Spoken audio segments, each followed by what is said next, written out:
जब मराठाओं को पता चला कि औरंगजेब ने छत्रपति संभाजी महाराज को मारने से पहले 40 दिनों तक उन्हें तड़पाया था, औरंग की इस अमानवीय हरकत ने मराठों के दिलों में आग लगा दी। इसके बाद मराठा क्षेत्र के सभी राजाओं के आंतरिक मतभेद गायब हो गए और केवल एक ही लक्ष्य बचा, औरंगजेब और मुगलों का विनाश। इधर रायगढ़ किले में इस कठिन समय के दौरान भी संभाजी के मृत्यु के अगले दिन ही 12 मार्च 1689 को रानी येसुबाई ने राजा राम महाराज का राज्याभिषेक करने का निर्णय लिया और अपने सभी मुख्य अधिकारियों को इकट्ठा करके सभी धार्मिक अनुष्ठानों के बाद राजा राम का छत्रपति के रूप में राज्याभिषेक कराया। ऐसा करके उन्होंने मुगलों को एक कड़ा संदेश दिया कि मराठा साम्राज्य अभी भी मजबूत है और लड़ाई लड़ने में सक्षम है, उनका छत्रपति अभी भी जिंदा है। इधर औरंगजेब को जैसे ही यह खबर मिली, उसने अपने जनरल जुल्फिकार खान को मराठा राजाराम को पकड़ने का आदेश दिया। राजधानी किला रायगढ़ को जीतने के लक्ष्य से जुल्फिकार खान 15,000 से अधिक की मुगल सेना लेकर निकल पड़ा। इधर राज्य अभिषेक के लिए मराठों का पूरा शक्ति आधार रायगढ़ में एकत्र था। जैसे ही सबको आक्रमण की खबर मिली, तो रानी येसुबाई ने तुरंत सबको सुझाव दिया, यदि मुगलों ने हमला किया और हमारी सारी शक्ति अधिकार एक साथ पकड़ी गई, तो यह हमारे भविष्य के लिए घातक साबित हो सकता है। आप सब जल्द ही यहां से निकल जाएं। लेकिन तभी संताजी ने कहा, महारानी, आप सब और हमारे राजा का क्या? नहीं, हम लोग अपने महाराज को अकेले नहीं छोड़ सकते। फिर महारानी येसुबाई ने कहा, मैं किसी तरह राजा राम महाराज को यहां से बाहर निकलवा दूंगी। आप लोग बस जल्द निकल जाएं, ये रानी आदेश है। रानी येसुबाई ने सुझाव दिया कि राजा राम महाराज को अलग अलग गढ़ों से लड़ते हुए बाहर निकलना चाहिए। फिर उनको अंत में जिंजी में जाकर सुरक्षित रहना होगा, क्योंकि जिंजी का किला एक अभेद किला था। येसुबाई की सलाह अनुसार राजा राम महाराज यशाजी कांक और रामचंद्र पंथ अमात्य के सुरक्षा घेरे की बदौलत भेष बदलकर रायगढ़ से भाग निकले। इधर संताजी गुस्से से लाल होकर बोले, उस सुअर के बच्चे ने हमारे महाराज के टुकड़े टुकड़े कर दिए और हम लोग कुछ नहीं कर रहे हैं। इतिहास हम पर थूकेगा। फिर धनाजी ने कहा, आप और आपका कुल महान है संताजी। मैं आपको शीश झुकाता हूं। आपके पिता मलहौजी भी वीर गति को प्राप्त हो गए संगमेश्वर के युद्ध में, लेकिन आप उनको भूलकर सिर्फ अपने महाराज और अपने मराठा के लिए सोच रहे हैं। अब आप जो बोलोगे वही होगा। फिर क्या होना था? अब ऐसी आग लगने वाली थी कि औरंगजेब की नींद उड़ने वाली थी। औरंगजेब बाहर निकलकर देखता है कि मराठा के दो बब्बर शेर संताजी और धनाजी और उनके साथी पागलों की तरह मुगलों को काट रहे हैं। उस रात गोरिल्ला युद्ध के उस्ताद मराठों ने सिर्फ 2,000 योद्धाओं के साथ औरंगजेब की विशाल मुगल सेना पर हमला कर दिया। संताजी और उनके मराठों ने उग्र शेरों की तरह हमला किया और मुगलों को बेरहमी से मार डाला। हमले के दौरान मुगल सैनिक डर के मारे चिल्लाने लगे। गुस्से में आकर औरंगजेब अपनी तलवार निकालता है और मराठा सैनिकों को मारने लगता है। तभी अचानक उसके सामने संताजी खड़े दिखते हैं, बिल्कुल गुस्से में लाल। संताजी का चेहरा मुगलों के खून से लथपथ था। उस समय औरंग भी गुस्से में था। दोनों एक दूसरे की तरफ युद्ध करने के लिए बढ़ते हैं। संताजी के एक तलवार की वार से ही औरंग वही गिर जाता है। जैसे ही संताजी उसको मारने वाले होते हैं, अचानक मुगल सैनिकों की ढेर संताजी को उलझा देती है। मौके का फायदा उठाकर औरंगजेब अपनी जान बचाकर भाग जाता है। मराठों ने एक के बाद एक मुगल लाशों का ढेर लगा दिया। मराठों ने औरंगजेब के सारे निजी तंबू में भी आग लगा दी। उस दिन उसके साम्राज्य का गौरव चकनाचूर हो गया और उसे हमेशा के लिए कायर करार दे दिया गया। एक प्रतीकात्मक जीत के रूप में मराठों ने औरंगजेब के तंबू से 2 सोने के शिखर उठाए और उन्हें सिंहागढ़ किले के ऊपर रख दिया। अगली सुबह जब औरंगजेब ने युद्ध के मैदान को मुगल लाशों से अटा पड़ा देखा, तो वह अविश्वास में बुदबुदाया, या अल्लाह, ये मराठे किस मिट्टी के बने हैं? वे ना थकते हैं, ना झुकते हैं, ना पीछे हटते हैं। क्या हम उन्हें नष्ट करने की कोशिश करते हुए कहीं खुद ही तो नष्ट ना हो जाएं? औरंगजेब इस अपमान से कभी उभर नहीं पाया। इधर मुगल कमांडर जुल्फिकार खान ने रायगढ़ किले पर कब्जा कर लिया, लेकिन राजाराम वहां से तब तक तो निकल चुके थे। लेकिन मुगलों ने संभाजी राज्य की 2 माताओं, उनकी पत्नी येसुबाई और दादी छत्रपति शिवाजी महाराज की पत्नी सकबबाई के साथ उनके पुत्र शाहू जी को बंदी बना लिया। जुल्फिकार खान तुरंत सभी कैदी को औरंगजेब के पास ले गया। जैसे ही यह खबर संताजी को मिली, उन्होंने रायगढ़ किले पर हमला कर दिया। मराठों ने जुल्फिकार खान की सेना को काटकर रायगढ़ किले पर भी कत्लेआम मचा दिया और मुगलों का बेशकीमती खजाना, घोड़े और 5 हाथी अपने साथ पकड़कर पन्हाला लेकर आए। इस तरह कई गोरिल्ला युद्ध ने मुगल सेना का मनोबल तोड़कर रख दिया, क्योंकि मराठों को जब भी मौका मिलता वह मुगल सेना को चीर के रख देते। अब बारी मुकर्रम खान की थी, जिसने छत्रपति संभाजी महाराज को छल और धोखे से कैद किया था। औरंगजेब ने 50,000 रुपये इनाम देते हुए मुकर्रम खान को महाराष्ट्र के कोल्हापुर और कोकण प्रांत का सूबेदार नियुक्त कर दिया था। संताजी और उनके मराठों ने यह प्रण लिया कि चाहे कुछ भी हो जाए, पर उस मुकर्रम खान को जिंदा नहीं छोड़ना है। दूसरी ओर हमारे महाराज राजाराम प्रतापगढ़ से अब वे सज्जनगढ़, सतारा, वसंतगढ़ होते हुए पन्हाला किले तक पहुंचे। अब उन्हें यहां से रानी येसुबाई के कहे अनुसार झिंझी निकलना था। लेकिन औरंगजेब भी राजाराम को पकड़ने पर तुला हुआ था। चतुर औरंगजेब जानता था कि नव राज्य अभिषेक करने वाला राजा राम जान बचाने के लिए झिंझी ही जाएगा। उसने झिंझी जाने वाले सभी मार्गों पर कड़ी निगरानी रखने का आदेश दिया। उसने यह सुनिश्चित करने के लिए गोवा के पुर्तगाली वायसराय की मदद भी ली थी कि राजा राम समुद्र का मार्ग का उपयोग न कर पाए। इधर मराठा में आप कहे तो महाराज इन मुगलों को इसी पन्हाला में दफन कर दें। नहीं संताजी, हमारा कर्तव्य यह है कि महाराज को सुरक्षित झिंझी तक पहुंचाना होगा, क्योंकि फिलहाल रानी येसुबाई और शाहू जी मुगल के कब्जों में हैं। यह लक्ष्य बनाकर चलो, देर से ही सही, पर मुगल साम्राज्य का अंत हमारे ही हाथों होगा। पन्हाला पर मुगलों के आक्रमण की खबर मिलते ही राजा राम और उनके सहयोगी मराठा व्यापारियों के वेश में किले से भाग निकले।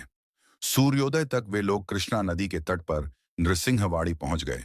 उन्होंने कृष्णा नदी पार की और दक्षिण की जाने के बजाय पूर्व के दक्कन की ओर जाने वाले रास्ते पर चल पड़े। क्योंकि मुगलों को बेवकूफ बनाना था, उन लोगों ने झिंझी जाने के लिए एक बार घूमकर फिर कृष्णा नदी पार करने की योजना बनाई। उन्होंने घुमावदार रास्ते का इस्तेमाल किया। महाराज की शिमोगा यात्रा गोकक सवा दटी नवलगुंड, अनेगरी लक्ष्मी शवर हावेरी और हिरे केरूर से होकर गुजरी।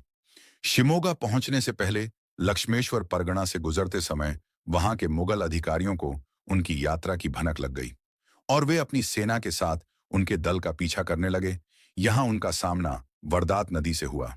महाराज ने मालोजी घोरपड़े के भाइयों की मदद से इसे पार करके अपने पीछा करने वालों को चकमा दिया, लेकिन आगे बढ़ने पर उन्हें पता चला कि उनका मार्ग मुगल दुश्मन सेना ने रोक रखा है। ऐसी कठिन परिस्थिति में छत्रपति शिवाजी महाराज से प्रशिक्षित शक्तिशाली योद्धा संताजी जगताप और रूपाजी भोसले अपने राजा की रक्षा के लिए तैयार हो गए।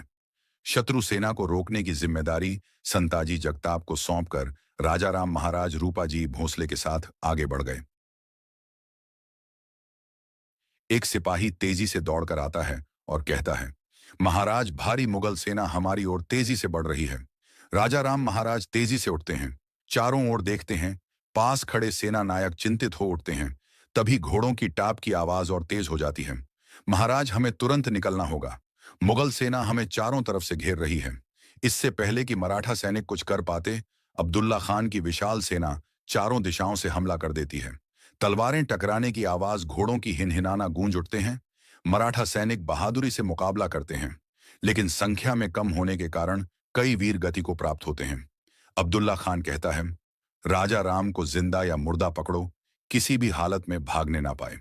मराठा योद्धा अंतिम सांस तक लड़ते हैं और आखिरकार अब्दुल्ला खान की सेना सभी मराठा सेना को बंदी बना लेता है और फिर उन्हें बीजापुर किले में ले जाया जाता है। आखिरकार मराठाओं का राजा राजाराम हमारे कब्जे में है। औरंगजेब को संदेश भेजो कि मराठों का खेल खत्म। एक मुगल सैनिक कहता है, हुजूर पहले पहचान की पुष्टि कर ले। अब्दुल्ला खान, क्या मतलब? राजाराम हमारे सामने खड़ा है। सैनिक बंदियों को जबरन घसीटकर सामने लाते हैं, लेकिन उनमें से कोई भी राजाराम नहीं होता। अब्दुल्ला खान का चेहरा अचानक गंभीर हो जाता है।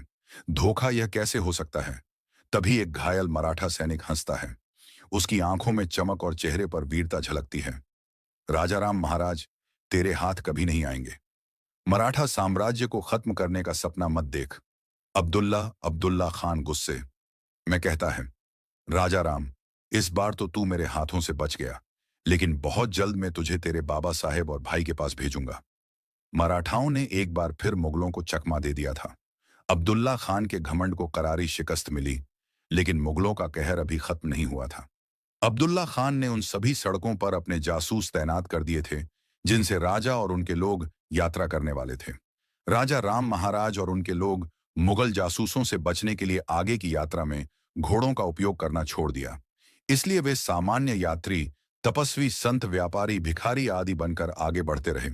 वे मुगल चौकियों से बचने में कामयाब रहे और मुगलों को चकमा देकर 300 किलोमीटर दूर बेंगलुरु पहुंच गए। वहां पहुंचते ही बेंगलोर में एक और घटना घटी जिसने मराठों के लिए खतरा खड़ा कर दिया। वहां का एक सहयोगी राजा राम महाराज के पैर धो रहा था और कुछ स्थानीय लोगों ने यह देखा। अब उस क्षेत्र में यह खबर फैल गई कि एक महत्वपूर्ण और उच्च पदस्थ मराठा आया है। देखते देखते यह खबर जंगल में भीषण आग की तरह फैल गई और स्थानीय मुगल थानेदार तक पहुंच गई। यह बात वहां पर स्थित खंडो बल्लाल को पता चल गया। उसने मराठों को सतर्क कर दिया। खंडो बल्लाल ने राजाराम महाराज से अनुरोध किया कि वे अपने अधिकारियों को इकट्ठा करें और दूसरे रास्तों से चले जाएं। मुगलों को भटकाने के लिए खंडो बल्लाल और कुछ अन्य लोग यहीं रुक गए।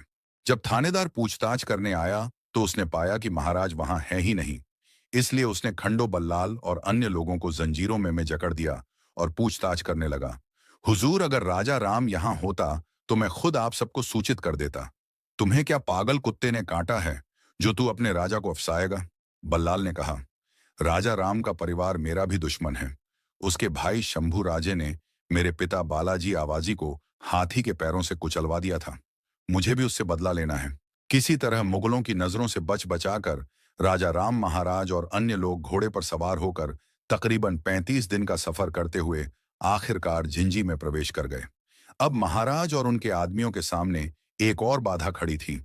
उनकी अपनी सौतेली बहन अंबिका, अंबिकाबाई संभाजी की सगी बहन थी और राजा राम महाराज की सौतेली बहन। जब उन्हें राजा राम महाराज की किले का उपयोग करने की योजना के बारे में पता चला तो उन्होंने उनका विरोध करने का फैसला किया और युद्ध की तैयारी शुरू कर दी। हालांकि ना तो किले के लोग और ना ही उनके सलाहकार उनके पक्ष में थे। उनके मंत्रियों ने आपसी मतभेद भुलाने को कहा ताकि उनके पिता शिवाजी का सपना न टूटे। इसीलिए अंबिकाबाई को राजाराम महाराज के लिए झिंझी किले के द्वार खोलने पड़े।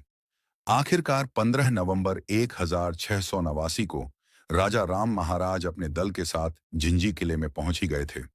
इस तरह महाराज की इस यात्रा की गाथा समाप्त हुई। तुलापुर से भागा हुआ बादशाह बीजापुर में बैठा था। औरंगजेब अपने नक्शे पर झुका हुआ था। उसके सामने तमिलनाडु का झिंझक लाल घेरे में था। वह किला जहां अब मराठा प्रतिरोध की आखिरी उम्मीद राजाराम महाराज मौजूद थे।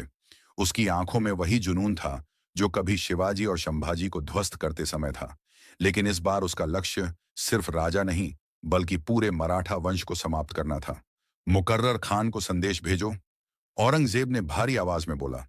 सुल्तान के इस पुराने और भरोसेमंद सेनापति ने औरंग के आदेश को सलाम किया।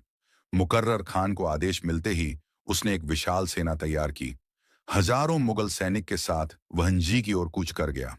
कोंकण से निकलते ही यह सेना बेजोड़ रफ्तार से बढ़ती गई। जंगलों, नदियों और पहाड़ियों को पार करते हुए मुकर्रर खान लगभग 800 किलोमीटर का कठिन सफर तय कर चुका था। लेकिन उसे क्या पता था कि उसका यह इंतजार हमेशा के लिए शांत होने वाला था। मुकर्रर खान की सेना जैसे ही झिंझर कुछ दिन की दूरी पर पहुंची, अचानक हवा में शंख और रणसिंघा की गूंज उठी। दूर पहाड़ियों से उठता धूल का गुब्बार देखकर मुगल सैनिक सतर्क हो गए।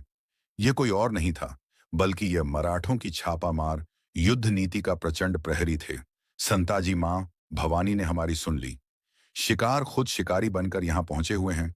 तो वो तू ही है संताजी, जिसका आतंक फैला हुआ है। याद है, एक आतंक और था, शभा, वह भी बहुत उछलता था, जिसको मैंने हमेशा के लिए शांत कर दिया। वह धोखा था, वरना तुम्हारी नस्ल शंभू राजे को पकड़ना तो दूर, पैर की धूल चाटने के लायक भी नहीं है। तो आजा, आज देख लेते हैं कौन किसका तलवा चाटने लायक। दिसंबर 16,689 के अंत में मराठा सेना ने मुकर्रर खान की विशाल सेना को गाजर मूली की तरह काटकर तबाही मचा दी। भयंकर युद्ध के दौरान संताजी घोरपड़े ने व्यक्तिगत रूप से मुकर्रर खान के साथ युद्ध किया। जब मुकर्रर संताजी का सामना नहीं कर पा रहा था तो वहां से भागने लगा। संताजी ने उसका पीछा किया। मुकर्रम खान, तुझे मैं मृत्यु के घाट नहीं उतारूंगा। जिस तरीके से तुमने हमारे महाराज को 40 दिन तड़पाया था, उसी दर्द को आज तू महसूस करेगा जब बच सकता है तो बच ले। मुकर्रर खान के घाव इतने गंभीर थे कि उसके बचे हुए सैनिक उसको उपचार के लिए ले जाने लगे, लेकिन मुकर्रर खान की वही दर्दनाक मौत हो गई। मुकर्रर खान की मौत के साथ मराठों ने छत्रपति संभाजी महाराज की शहादत का बदला लिया।